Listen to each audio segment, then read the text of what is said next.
नमस्कार, news watch India देख रहे हैं आप। मैं हूं आपके साथ सुरभि राजपूत। हाजिर हूं मैं दिन भर की बड़ी खबर लेके। आज हम इस बुलेटिन में बात करेंगे दिल्ली सीएम की रेस से क्यों बाहर हुए प्रवेश वर्मा। बात होगी पूर्व सीएम अरविंद केजरीवाल की बढ़ती मुश्किलों के बारे में। बात करेंगे महाकुंभ में वीकेंड पर उमड़े जनसैलाब की।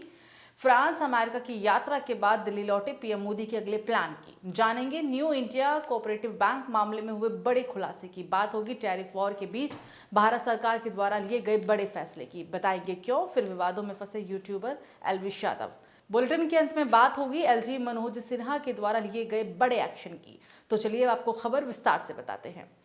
दिल्ली विधानसभा चुनाव के नतीजे घोषित हुए अब एक हफ्ता हो गया है और अब इंतजार है दिल्ली के नए मुख्यमंत्री के ऐलान का। माना जा रहा है कि 19 फरवरी को नए सीएम का शपथ ग्रहण समारोह होगा और इसी के साथ नई सरकार का गठन भी। इस बीच बड़ी खबर ये सामने आ रही है कि प्रवेश वर्मा का नाम मुख्यमंत्री की रेस से बाहर हो सकता है। सूत्रों की माने तो अब इस रेस में 3 नाम शामिल है, जिनमें नई दिल्ली सीट से नवनिर्वाचित विधायक प्रवेश वर्मा नहीं है। सूत्रों से मिली जानकारी के अनुसार बीजेपी दिल्ली सीएम के लिए मनजिंदर सिंह सिरसा, जितेंद्र महाजन और रेखा गुप्ता के नाम पर विचार कर रही है। इन्हीं 3 में से कोई एक दिल्ली का नया सीएम हो सकता है। जिस तरह से दिल्ली सीएम चेहरे को लेकर अटकलें लगाई जा रही है, जनता के सब्र का बांध भी टूटता दिख रहा है। सभी ये जानने के लिए उत्सुक हैं कि नया मुख्यमंत्री कौन होगा। इस बीच बीजेपी का शीर्ष नेतृत्व 3 विधायकों के नाम पर चर्चा कर रहा है। माना जा रहा है कि जल्द ही इस पर फैसला लिया जाएगा और 1 से 2 दिन में पर्यवेक्षकों की भी नियुक्ति हो जाएगी और इसके बाद विधायक दल की बैठक होगी और उस बैठक में सीएम चेहरे का ऐलान किया जाएगा।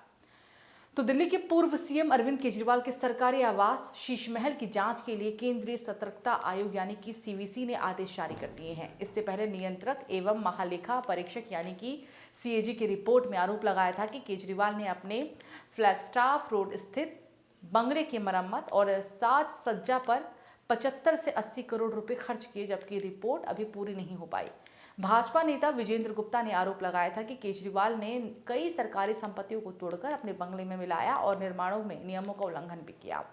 इससे पहले दिल्ली के पूर्व सीएम आतिशी के लिए आवंटित बंगले को लोक निर्माण विभाग यानी कि पीडब्ल्यूडी ने सील भी कर दिया था, क्योंकि पूर्व मुख्यमंत्री केजरीवाल ने बंगला खाली करने के बाद चाबियां पीडब्ल्यू को नहीं सौंपी थी।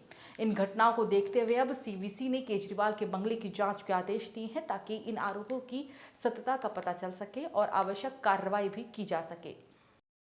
तो वहीं प्रयागराज महाकुंभ सिर्फ ऐसे आस्था रखने वालों का महासमागम नहीं है जो सिर पर गठरी लिए कई कई किलोमीटर तक पैदल चलकर संगम तक पहुंचते हैं और स्नान कर घर वापस लौट जाते हैं, बल्कि महाकुंभ देश और दुनिया के धनी और सामर्थ्यवान लोगों को भी अपनी ओर खींच रहा है, जो अपने प्राइवेट जेट या फिर चार्टर से महाकुंभ पहुंच रहे हैं। और इसी बीच 33 दिनों में 50 करोड़ से भी ज्यादा श्रद्धालुओं ने संगम में डुबकी लगाई। इतिहास में ये सबसे बड़ा आयोजन रिकॉर्ड भी किया गया। 45 दिन तक चलने वाले महाकुंभ में अभी 12 दिन और बचे हुए हैं। करीब 15,000 सफाई कर्मचारियों की ओर से एक साथ घाटों की सफाई का अभियान भी चला गया और इस दौरान स्वच्छता वर्ल्ड रिकॉर्ड भी बना। हालांकि इससे पहले साल 2019 में लगे कुंभ के दौरान 10,000 सफाई कर्मियों ने सफाई की थी। तो वहीं प्रधानमंत्री नरेंद्र मोदी फ्रांस और अमेरिका की अपनी यात्रा समाप्त करने के बाद दिल्ली लौट आए हैं। उनकी फ्लाइट शुक्रवार देर रात पालम हवाई अड्डे पर लैंड हुई और अपनी यात्रा के दौरान पीएम मोदी ने फ्रांस में एआई शिखर सम्मेलन की सह अध्यक्षता की और अमेरिका में उन्होंने राष्ट्रपति डोनाल्ड ट्रंप से भी मुलाकात की। डोनाल्ड ट्रंप के 20 जनवरी 2025 को 47वें अमेरिकी राष्ट्रपति के रूप में कार्यभार संभालने के बाद दोनों नेताओं की पहली द्विपक्षीय बैठक थी। हालांकि पीएम मोदी ने 13 फरवरी को व्हाइट हाउस में अमेरिकी राष्ट्रपति डोनाल्ड ट्रंप के साथ बैठक की थी। दोनों नेता गले मिले और गर्मजोशी से एक दूसरे का स्वागत भी किया। ट्रंप ने पीएम मोदी को अपना मित्र भी बताया था। उन्होंने भारत और अमेरिका की एकजुटता पर भी बल दिया। पीएम मोदी के साथ अपनी बैठक के दौरान डोनाल्ड ट्रंप ने जोर देकर कहा कि दोनों देशों के बीच संबंध घनिष्ठ होंगे। पीएम मोदी ने अमेरिकी राष्ट्रपति डोनाल्ड ट्रंप से कहा कि वो उन्हें दूसरे कार्यकाल के लिए व्हाइट हाउस में वापस देखकर खुश हैं और विश्वास जताया कि भारत अमेरिका समान बंधन, विश्वास और उत्साह के साथ अपनी रणनीतिक साझेदारी को आगे जारी रखेगा। तो महाराष्ट्र की राजधानी मुंबई में न्यू इंडिया कोऑपरेटिव बैंक मामले में बड़ा खुलासा हुआ है। बैंक के पूर्व जनरल मैनेजर के द्वारा ब्रांच की तिजोरी लूटने की घटना सामने आई। New India Cooperative Bank Limited के पूर्व महाप्रबंधक ने बैंक के खजाने से 122 करोड़ रुपए निकाल लिए हैं। आरोपी पूर्व जनरल मैनेजर का नाम हितेश प्रवीर चंद मेहता है।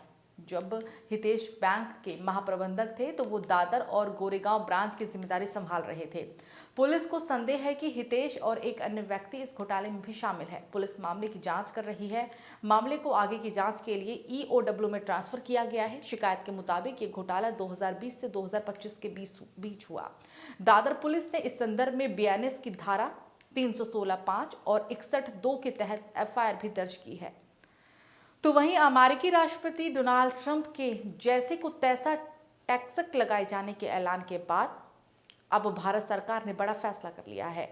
केंद्र सरकार ने अमेरिकी शराब बारबन व्हिस्की और टैरिफ को भी कम कर दिया है। बारबन व्हिस्की पर टैरिफ को घटाकर अब 100% कर दिया गया है। पहले इस व्हिस्की पर 150% टैरिफ लगाया जाता था। इस कदम से सनटोरी में के जिम बिम जैसे ब्रांडों के आयात को भी लाभ पहुंचेगा। टैरिफ को लेकर ऐलान के बाद ट्रंप और प्रधानमंत्री नरेंद्र मोदी की मुलाकात भी हुई थी।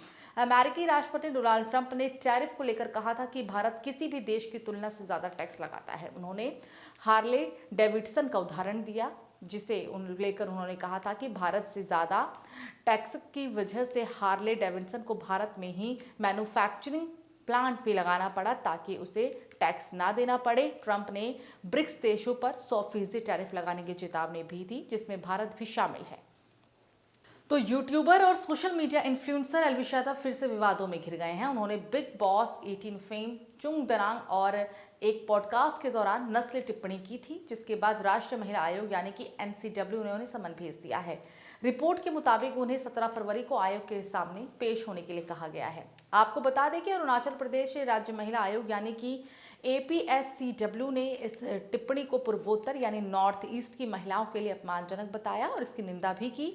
चुंग दरांग ने भी इस टिप्पणी पर आपत्ति जताते हुए इसे न केवल जातीय अपमान बल्कि उनसे करियर पर सीधा हमला भी किया।